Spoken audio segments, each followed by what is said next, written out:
Is it game over for the Sony FX3? Cameras like the Lumix S1II, the Canon C50, and even Nikon's new ZR are making the FX3 look old. And I've actually caved and ordered one of these new cameras, so stick around to find out which one. Now, don't get me wrong, the FX3 is still a fantastic camera. I mean, I bought it twice, and I've actually shot everything with it. High-end commercials, quick client jobs, and even YouTube videos like this. It's reliable, delivers great images, and it just works. The problem isn't the FX3 itself. The problem is that Sony released the A7S III in September of 2020, over 5 years ago now, and they still haven't given us a better sensor than that around this price point. That's a long time to wait for something new. And look, I'm someone who likes buying new cameras, as you can probably tell. If I still was a Sony user, I'd be absolutely itching by now. And you can see why a lot of professional filmmakers are moving away from Sony because of it. And when Sony finally does update something, it's rarely groundbreaking. People recently got excited over a new menu. Why? Meanwhile, my £700 Lumix S9 has that big 6 menu that everyone was hyping. It shoots 6K and OpenGate for £700. It's kind of ridiculous. And this is kind of Sony's problem right now. They remind me a lot of Apple. And I get it, I'm an iPhone guy myself. Android phones come out with way better specs every year, but I'd never switch because I'm too invested. Everything links together, it's easy, and I don't want the hassle of moving. That's Sony in a nutshell. The E-mount is brilliant. People have built entire lens kits around it, and Sony knows that, which is why they've been happy to recycle the same 5-year-old sensor across multiple bodies and just keep repackaging it. And if you watch my previous video, you'll know I actually sold all of my Sony gear and moved to Lumix, mainly for OpenGate.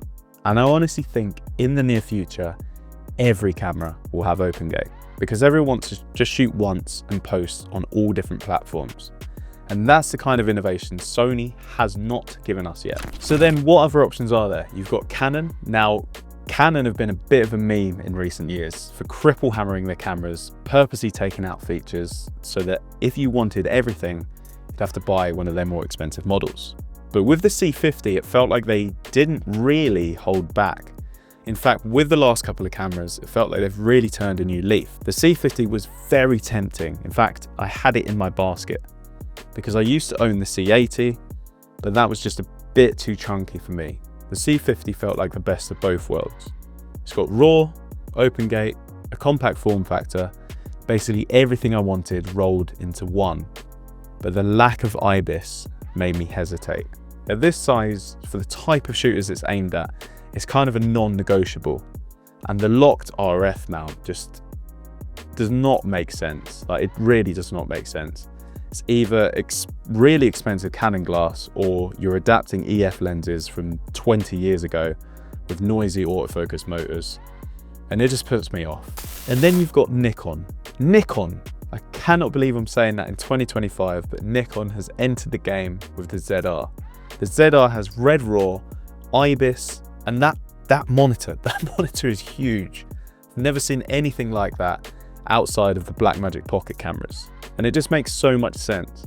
For a camera that's clearly aimed at people who want to just run around with a compact body without having to rig up with external monitors, V-mount batteries for just over £2,000. That's insane. And it could give you a similar look to my favorite camera of all time, the red Komodo, but in a tiny body like the FX3 with autofocus, which means I can actually use it for everything. So yeah, I never thought I'd say this, but I pre-ordered the Nikon. I'm just going to call it a red. And just to be clear, I'm not selling my Lumix S1II. That's still my main workhorse. The Nikon is just going to be this powerful B cam. Perfect for YouTube, smaller shoots, even family trips. And it even gives you Sony users an option too, because you can adapt your Sony glass onto it with full autofocus using this tiny adapter.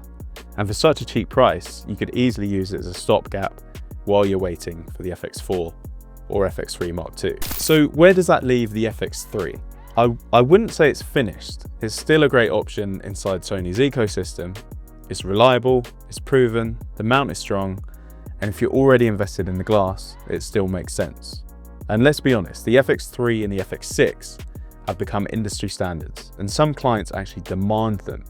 But outside of that little bubble, it's definitely showing its age. Sony's lineup just feels stale right now, and their upgrade path makes zero sense.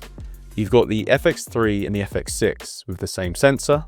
You've got the FX9 that's more expensive, but arguably worse than the FX6. And the Burano is just way overpriced. So realistically, you're jumping from the FX6 all the way to the Sony Venice, and that's a massive gap. And it just leaves a lot of filmmakers stuck, wondering where to go next. And let's be honest, all of these cameras are great. If you're not making good videos with any camera from the last 5 to 8 years, it's not the camera, mate. But if you can get a camera with way more features for way less money, you have to start looking elsewhere. So for me, the FX3 is no longer the obvious choice. Thanks for watching. I will see you in the next one.